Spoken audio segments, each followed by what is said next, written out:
Not it. There we go. Back to the male beauty. Good morning. You're listening to WXOX 97.1 FM in Louisville, Kentucky.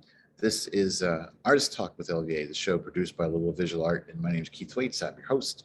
Today I'm talking to an old friend. I think he qualifies as an old friend of the show. I think this is maybe the third appearance, but anyway, Martin French is from Ireland and has worked in theater for many years, covering a wide variety of positions, by trade a designer and by preference a director. Martin has worked professionally in theater for over 20 years in Dublin, London, and Louisville, where he is the co-founder and co-artistic director of the Chamber Theatre.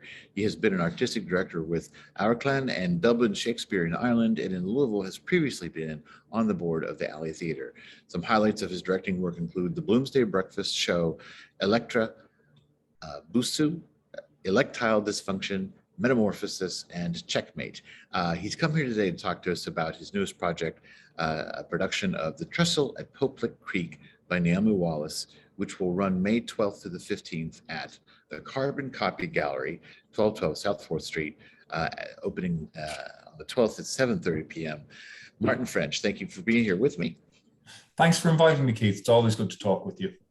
Okay. Yes, it is. And, since I started recording these, it's interesting to see how long that I will have sort of pre-conversation. So we did about 25 minutes of pre-conversation because we were in a rush today, so we had to hurry. We like to talk. It's good to warm up though before you get into the main event. So, but let's get right into it. So, first off, this is not the Chamber Theatre. No. You're not doing it under that banner. This is sort of an independent. And I'm interested. I've seen some other people do that, I'm going to be talking here in a little bit with another group that's doing it somewhat independently. These independent productions where you just do it yourself, not under anybody's banner. Mm-hmm. It's an interesting thing. But what that tells me is you really wanted to direct this play. Talk to me about the play and why you feel so powerfully motivated. Well, I came across this play about, I suppose it's 4 years ago now. I was directing Eliza, which is a variation on Pygmalion, with the Chamber Theatre. And the Chamber Theatre, as you and your loyal listeners probably know at this point, is a theatre company, the purpose of which is to explore plays, the early modern classics, plays that aren't really being done locally. It won't be an interview with me unless I say the word Ibsen, for instance, Chekhov, Strindberg, Shaw, all these different writers. And I'm in the process of developing next year's season still. But this isn't really a chamber piece. Now, I came across it when working with an actress who was in Eliza. And she said, you should read this. It's a bit rough, but you should read it. So I said, okay, I'll read it. And of course I didn't, because I was then on to the next thing. And I think I was in Finland when I read it. I went there for a few months.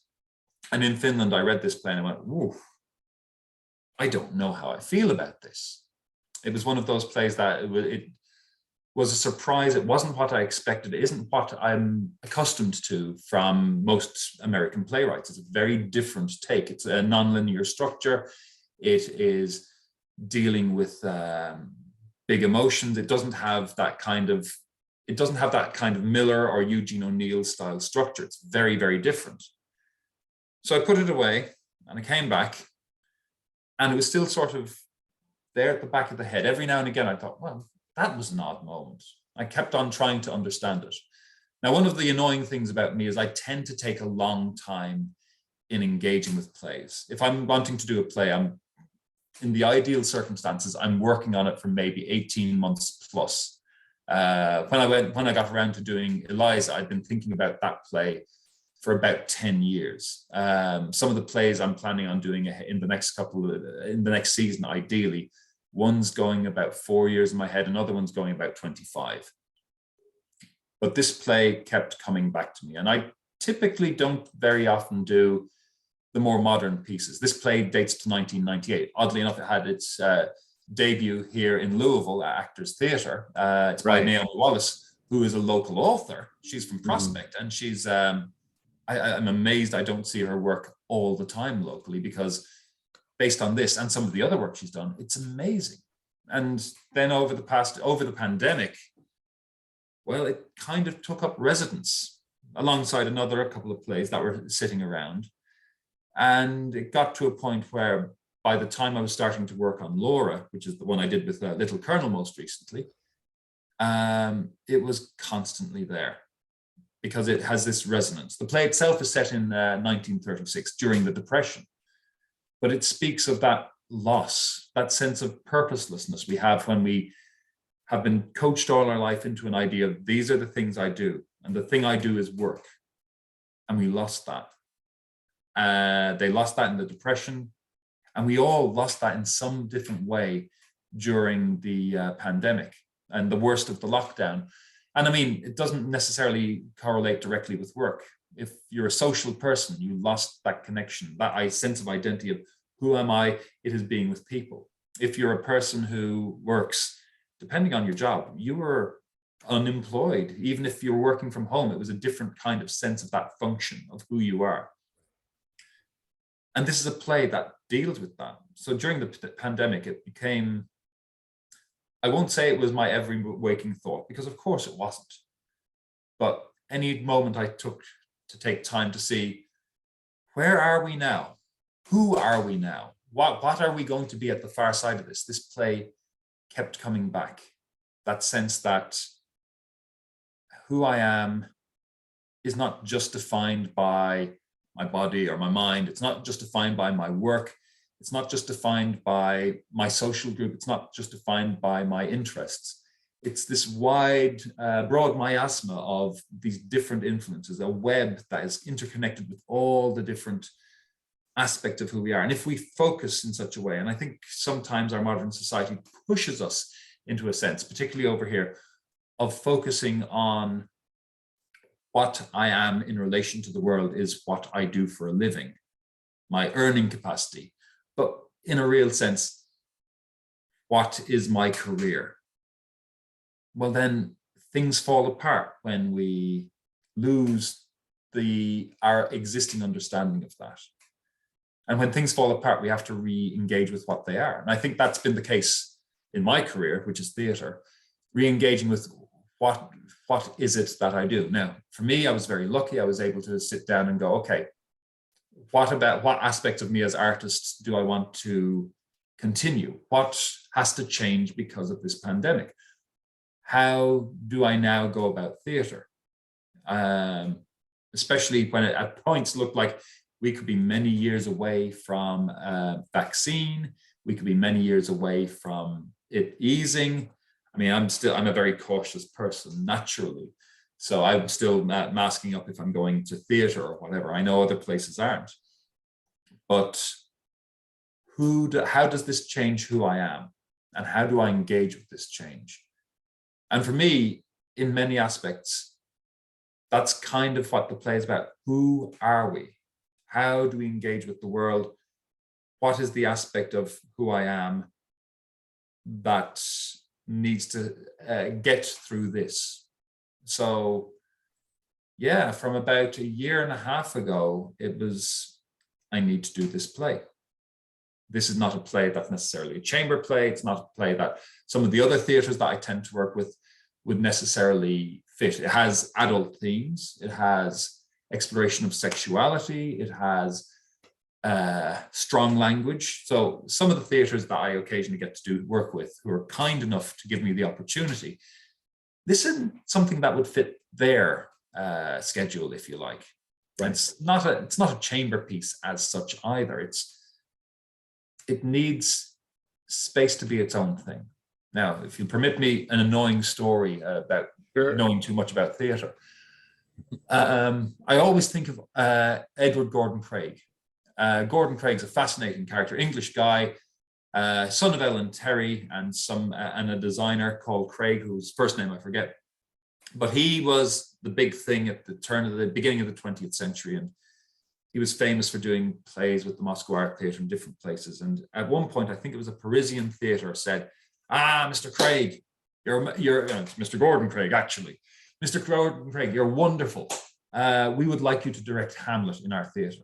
And he said, okay, I need you, I will do it, but I need you to close the theatre for 10 years. So obviously this did not happen. And while this is one of those stories that you hear about in theatre classes, I get kind of what he's talking about. Just to approach something the way he wanted to do in that case, he needed there to be no baggage or history with it. I think if people go to a chamber theatre play, they expect this thing or that thing or the other. I think if people go to many of the different theatres, they expect something. And I don't think this is a play that meets or should be coloured by expectations. It's not got a linear structure. It's not dealing with things as a lot of contemporary American plays do.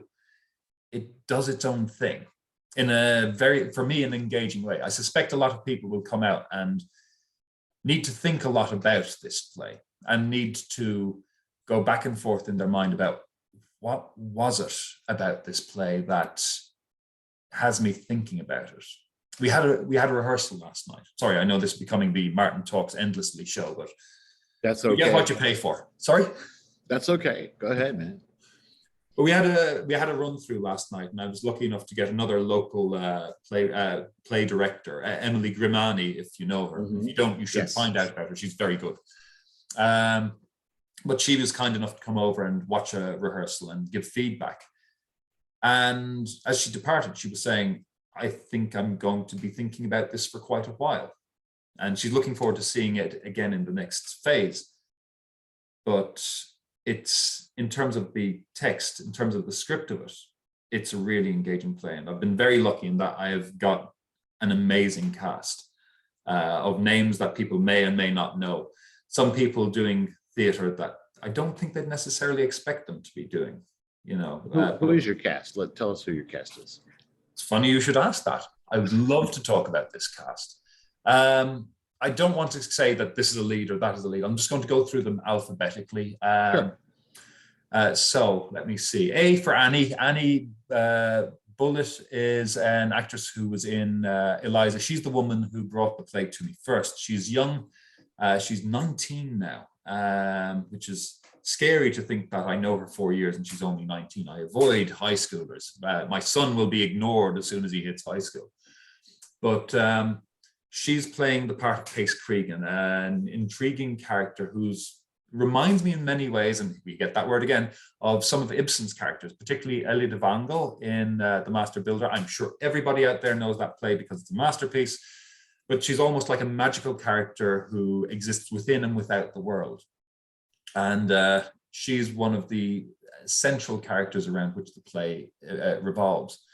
We have Bailey Story, who is most recently with me in a play called Laura at Little Colonel. That's where I came across him as an actor. And he plays, in some senses, her counterpart, Dalton Chance.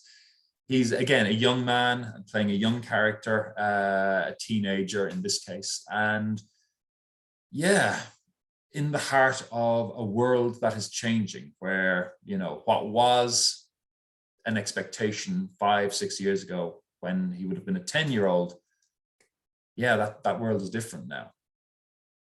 Moving on down the list, I think we get to Chris Petty, who's playing a very intense character, the Dre Chance, the father of Dalton. I'm a huge fan of Chris as an actor, and it always, I know exactly why he isn't in more stuff. It's because he's in too much demand. He's always off filming. But when you get an opportunity to give an actor as good as that, a character as good as this, you say, yeah, you're going filming, we can work around this. We can always work around it, because this is a difficult part. A man who's lost his job, who's lost his sense of identity, of purpose, almost more of a ghost than a man, or at least in his own head. And he does an amazing job with that. I've worked with Chris a couple of times before, so I knew what he could do, and it's just... The fourth of our 5 actors, don't worry, I'm not going to be going on for another hour with actors. No. There's 75 people in this cast. No, the fourth is Carol Jacqueline, who was, again, in Laura's How I Came Across Her. She's playing the mother of Dalton, a woman called Jin Chance. And again, in that world, there's a history in theatre, or at least in 20th century theatre, of women who sacrifice in order to make their family work. From an Irish perspective, I think of Juno and the Paycock, and Juno in the play is a woman who things aren't right and things aren't good, but she makes it work. And she plays that part. A woman who is lost again so much because of the depression. Again, we can echo that in our own lives, but does what she needs to and tries to find what she can. It's an amazing character. And finally, to round it up, and by no means least, we have Mark Mccomb, who I'd never actually worked with before, and I've been wanting to for a while. And I know he'd been wanting to work with me as well. So this proved to be an ideal opportunity. He plays, I can't remember the name of the character now. He plays Chaz, who's the father of a child who's died, who is a jailer, and who has a lot in common with Dre, only in a different way. He's lost too, even though he still has a job. And while his sense of identity is a little bit firmer, he is sounding the world out as he can.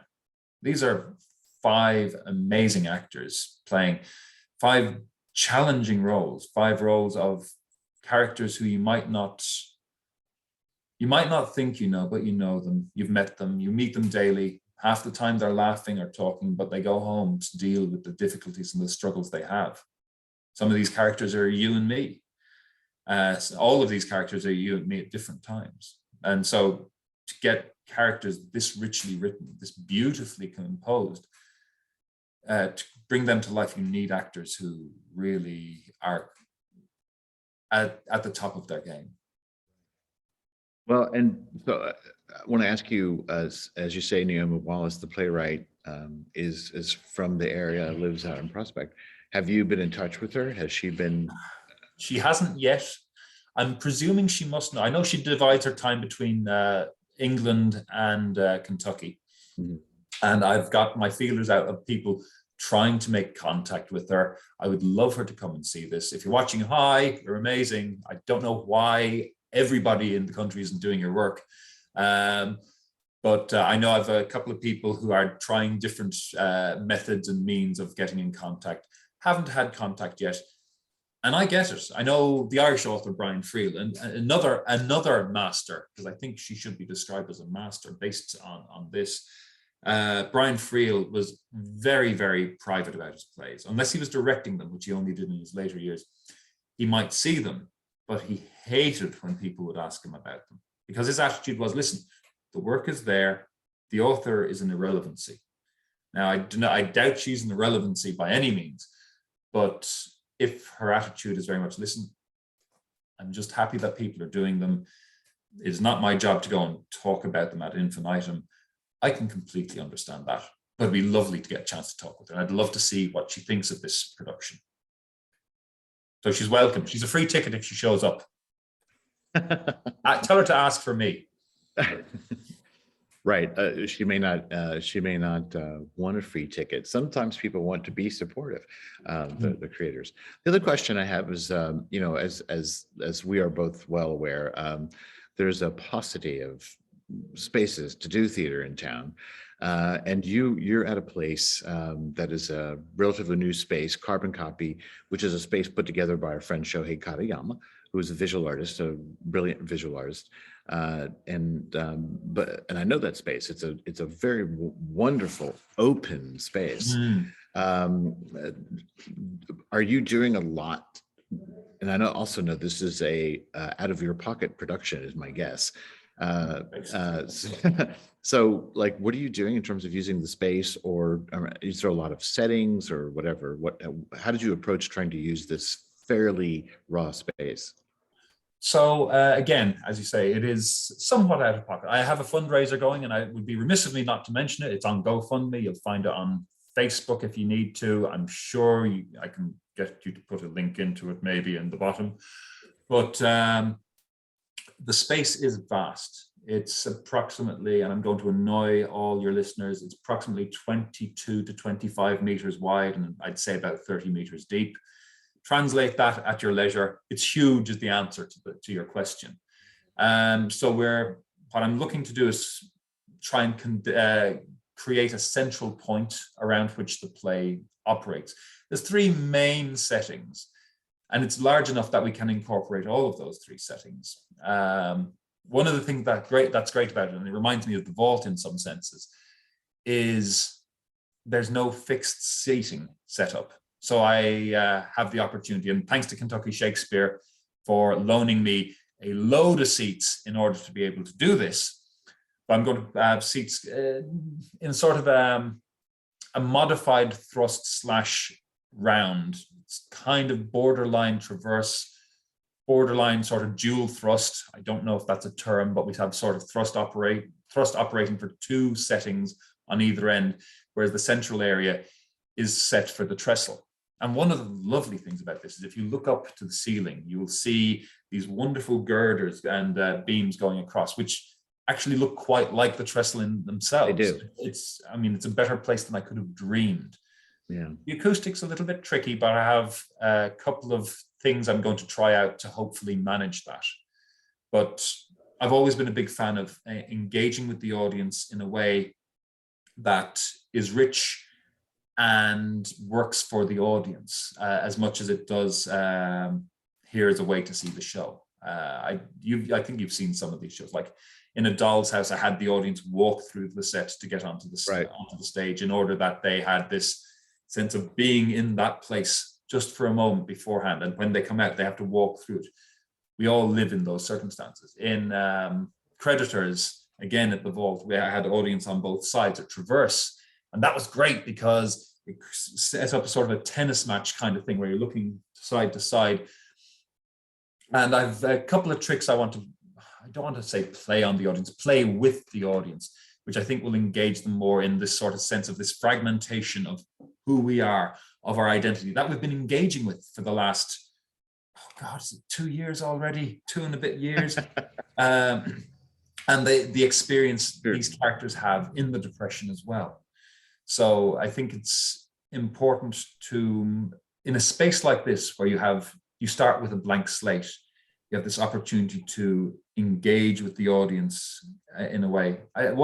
We have a huge paucity of performance space here. We have a great problem, I think, as well, that we are lacking enough spaces that you could describe as a black box space. It almost has to be a found space. Now, I know TheatreWorks over here in New Albany have that upstairs space that I think is going to become a little bit more accessible in the near future. And you may see my name attached to Right. They've done a on. couple of productions up there. It's a nice room, yeah. It's a gorgeous space. It's gorgeous. But beyond that, we don't have many spaces that can be converted into being Traverse or into being a black in the round or thrust. Right. We have a lot of end stage stuff, which has its purpose too, but I find greater richness in doing something which incorporates an audience personally. Well, and like you say, it's an interesting idea that you sort of imagine it'd be nice to have spaces with stages and lighting and things like that, but all of that directs you to stage or set up your relationship to the audience a certain way. Yeah. And to go into, like you say, a blank slate, it can mean a little bit more work, but you also have an opportunity. Vault 1031 that you referred to, which used to be a space run by our friends John Huffman and Barb Cullen, that you were staging in the lobby, but and it would seem they were so unhappy to not be able to actually put you in the room they wanted to be a theater because of fire codes and stuff. But at the same time, I thought that there was some really interesting staging that happened in that space that would not have happened that way maybe in the main space. Yeah. But I've got to wrap it up, Martin, and I don't want myself to have the last word. So what's your 15-second sort of sell on why somebody should come see Trestle at Public Creek? 2 parts. Number one, it's pay what you can, because this is about who we are now, and who we are now is not all of us can afford. Those of us who can pay more, but those of us who can't, come along, see, help deal with the trauma that we are unconsciously going through by seeing how others have got through their trauma, and engage with and support your local arts. It's amazing to be able to do something with so many good local people. Okay. Well, that's it. So we've been talking with Martin French. He is currently directing The Trestle at Popelet Creek by Naomi Wallace, local writer. It will be up from May 12th through the 15th at the Carbon Copy Gallery at 1212 South 4th Street. Curtain is at 7:30 each night. And Martin, you have a Facebook page for this, probably, right? I do indeed. It's Okay, there's an event page. I'm sure we'll link that through the thing. yeah. So that's how you can find, how to buy tickets and come join Martin in this adventure. And also check out, hey, if you're an artist, just to come check out Carbon Copy Space, because you'll want to do something in there later. So thank you so much, Martin French. Thank you so much, Keith. It's been a pleasure.